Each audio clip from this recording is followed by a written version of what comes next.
And who are you? Trying to get at it? I'm a boss. I speak the truth, only the truth, and nothing else. You're a hater who only tells the lies. What is up? My name is Nina G, and welcome back to Music Talk with Nina G. So if you've never seen one of these videos before, this is basically like a mini series on my YouTube channel talking about music, and I talk about my experience, I give some advice, and I also bring in other people I know within the industry to talk about their experiences and to give you guys advice. Today, I have the honor of speaking to Tejai Moore. Tejai is going to be talking to us about what it's like being a producer, singer, and songwriter, basic YouTube stuff. If you like the video, give it a like. If you want to see more, subscribe. Most of all, comment below if you have any questions for myself or Tejai, as well as to comment topics that you would be interested in hearing more about. We are going to head over to Zoom and we're going to talk to Tejai. Let's go. So Tejai, welcome. It is honestly such a pleasure to have you here today. How are you doing? Hey, I'm doing just fine. Nita, what's up? I'm glad to be here, man. It's an honor to be here, man, for real. So tell us, who are you? Man, I'm Tejai Moore. Born in Miami. I was raised in Germany. Feel me? I'm a singer, songwriter, producer.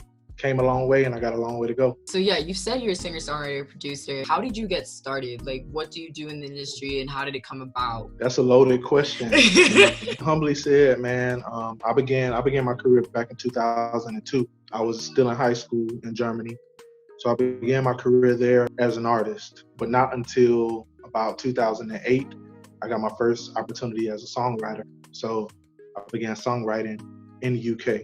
So by this time, I'm back in the US. I got back to US maybe about 2005. I was introduced to some colleagues of mine by the name of the Beat Freaks. Started working with them as a songwriter. Landed my first songwriting placement in about 2008 with the female pop artist from UK. That's where it began. You're an international artist. You're from the US, and you said that you started over here in the UK. So how does that work? I'm actually genuinely curious. How does that work being an international artist? What do you think of it? I think it's a blessing. I feel like the way I was raised, like I said, just being someone from Miami, being from the South here in the US, but then being raised in Germany, for many people, it would be I guess you could say a culture shock. My mom and dad were in the Army, so I moved around a lot, and I'm grateful for it, man. I feel like if I never moved to Germany, if I never left Miami, I truly don't think I would be the same person that I am to be working on projects and songs and music and things like that internationally. It's amazing, man. Many people focus on being the biggest and the hottest where they live, and I just focus on making a difference in this world, period. I can never step foot on the moon, you understand, but they're gonna know my name and they're gonna know music that I'm a part of. I don't pray to be the star. I just pray to make a difference. So who have you worked with? Honestly, over the years, it's been quite a few people. Grateful to say that. As far as working in the industry, I began as a songwriter working with the Beat Freaks. Shout out to them, salute to them, man. Still doing their thing. They're doing great. Did that song for the pop artist in the UK. Her name is Effie, by the way, and the song was called Lonely.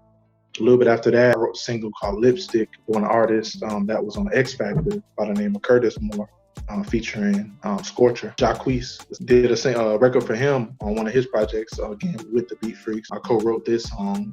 They produced on it. The song is One in a Million. Fast forward many years, and I began on the production side of things. Started producing around maybe 2016. Linked back up with the Beat Freaks, but this time on the production side. And also one of my colleagues, a partner of mine that was at the time signed to my company, More Music LLC. We did some work with the Beat Freaks, and the first song that we co-produced with them was Left Right, featuring Young T and Bugsy and C-Biz. Did some stuff with Nines, an artist named Hex. He's with Warner, dope artist. A little bit after that, then came Pumpy, and that had Dino on it. That had AJ, Cadet, rest in peace to Cadet. You know what I mean? And Swarms. Pumpy again was another single. That's a huge song over in the UK. Thank you. It's a blessing. Every day, man, in my room, I look at this plaque. I look at the plaque, and it just reminds me that nothing is impossible with God. So wake up, pray it up, and just go for more. Not long after that, me and my colleague that was signed to More Music at the moment, him and I kind of linked up as a production duo by the name of Bright Size. Along came Motorola, the Beat Free single again with Dappy, Dino and Swarms. I have a plaque from that one as well. Then D Block Europe, 2 songs on their PTSD album. Crept and Conan, a song off of their album, a single by the name of Tell Me. Great tune as well. Great tune. And more to come and other things, but I think those will be the main ones that maybe, people there in the UK would know. How did it feel when you got that, your first plaque? I want to know, how did it feel?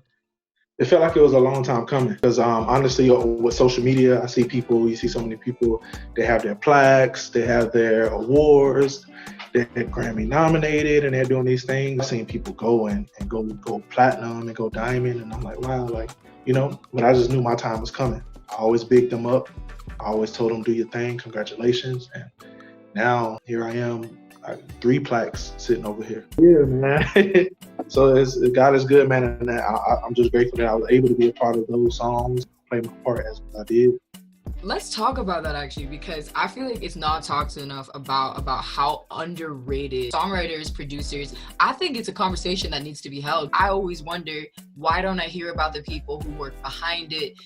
Why isn't there more discussions about it? Because it's not a one-person job. It's always a team. I feel like you got to play your position. You feel me? You can't expect to be the most known, the most talked about, the most, per se, promoted. So some people get upset about that. And I can say that it's not always a great feeling, just speaking from my experience. But you got to remember what you're doing it for. If I have to be the one on the side letting down the curtains after they bow, then I played my part. I helped. Without me, them curtains would have never came down. And that's how I think about it. That's amazing. It's also a great message, to be honest, to understand that, we all have a role and no role is more significant than the other. Yes, society is built, like you said, to know the stars, but it doesn't mean that people don't appreciate the work you put in or that people don't know that you're there. It's more about, like you said, everyone plays a part and each part is important because every part brings the masterpiece, right? It wouldn't be the same. If I'm correct, you've had either a song or a piece of production that was on Love and Hip Hop, is that right? Yes. Well, tell me about that. Man, that was a blessing. The song that I did was I co-wrote for an artist by the name of Olivia. Many may remember Olivia, know her from, she was the first lady of G Unit. You know what I mean? She's on records and songs like Candy Shop, Best Friend, 50 Cent. She started off on season 1, Love and Hip Hop New York, with Chrissy and Jim Jones, Cardi B. I think she did season 1, 2, and 3, something like this. And she came back season 10, which was this year. Olivia had been working on her album for literally about a year and a half before I think the show started in January 2020. We have been working on her album since like the end of 2017, beginning of 2018, something like this. I have about 5 or 6 songs that I co-wrote, and the song Join Me was one that she actually performed on an episode of Love and Hip Hop season 10. I'm blessed to have a few songs and a few TV shows or movies, but it's different, to see them performing it.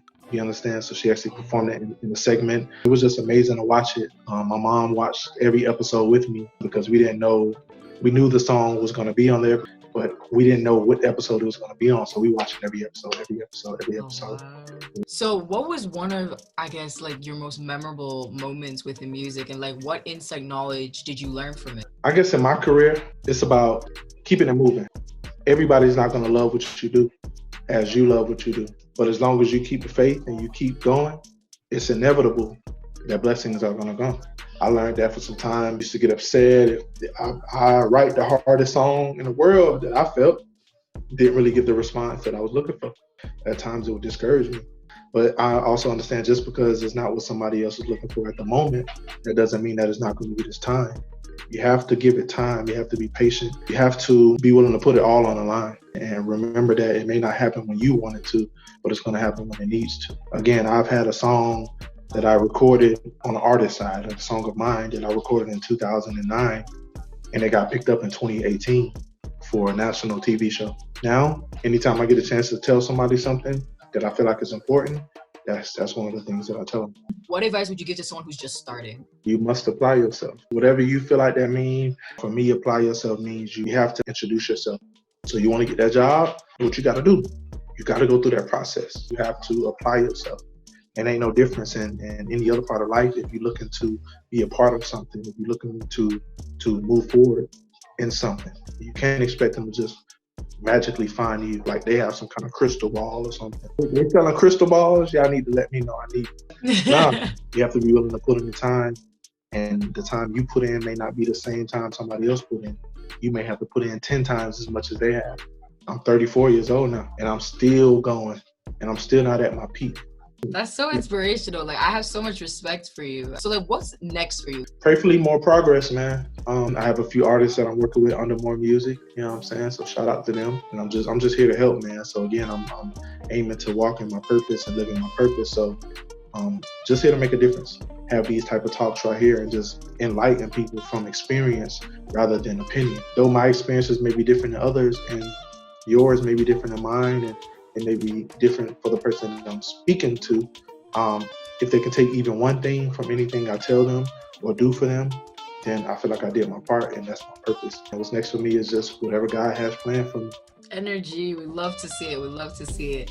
Honestly, TJ, thank you. Like, it's honestly, I keep saying it, but it's an honor to actually speak to you, to speak to someone who's got so much experience, but also someone who's so humble about it.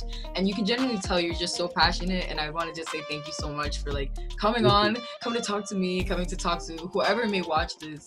I definitely think, I think a lot of people are going to be inspired by this. And it's honestly just such a pleasure. Man, I appreciate you having me, Nina. You feel me? I'm 100%. I'm here for it. You know, like I said, I just want to continue to do things that's going to live on after I'm not here anymore. Prayerfully in 2100. They were like, yo, this that old school.